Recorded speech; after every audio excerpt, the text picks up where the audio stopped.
Meil ei ole üldiselt niisama põhjust olnud mobiilautokeskusesse tulla, et sul on ikka, Silver, midagi uut ja ägedat olnud näidata. Taas on midagi, mida ennem pole siin meil nähtud. Tõesti, meile ju meeldib teha asju ja tuua asju, mida teised ei tee või too. Ja seekord taas esimene auto Eestis ehk siis Firefly. Ilmselt enamus televaatajaid ei ole seda isegi kuulnud. Ja tegemist on NIO, mida ilmselt mõned on juba kuulnud, tütarfirma ja täiesti uue brändiga, mis tegigi eraldi väike auto tootmise ja Firefly, millel on 2 versiooni, sellest kangem versioon Comfort on täna siin. Ta on väga väike, ta on 4-meetrine auto, ta on tagavedu, tema salong on senistest konkurentidest kõige moekam ja ka autoajakirjanike poolt hinnatud kõige glamuursemaks või siis kõige mõnusamaks.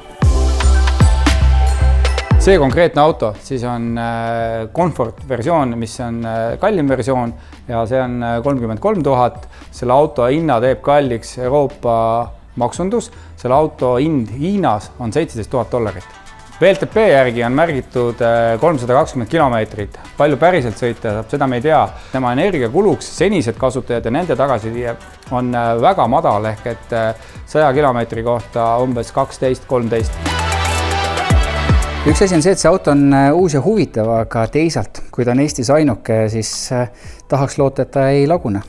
Jaa, seda me ei tea ja seda me ei tea ju mitte ühegi uue auto puhul. Siit saab tõmmata paralleeli Teslaga, kellel ei olnud ju väga pikki aastaid esindust ja ometi neid autosid on väga palju ja kõik sõidavad ja ega nad tegelikult väga palju ei lagunenud.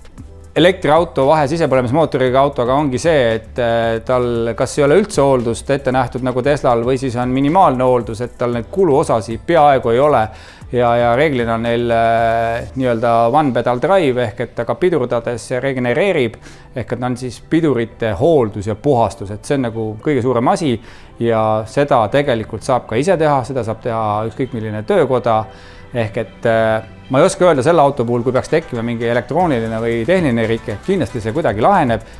Maailma autoturg, kõik on muutumas, see on igal pool niimoodi, et tulevad uued asjad, ometi need autod sõidavad kõik.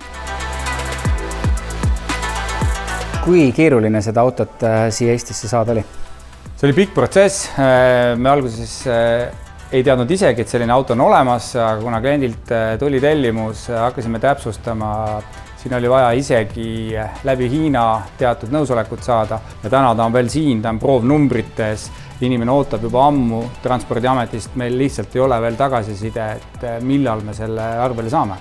Kui keegi nüüd vaatab lugu ja tekib vastupandamatu tahtmine ka endale sellist saada, siis see ilmselt mobiilautokeskus aitab. Jaa, kindlasti ja tänaseks meil on see liin sisse töötatud, meil on suhe olemas Euroopa maaletoojaga ja järgmised autod on kindlasti kiiremini siin ja loodetavasti ka siis Transpordiametis on selline uus rida olemas, mark ja mudel ja käib ka see asi kiiremini.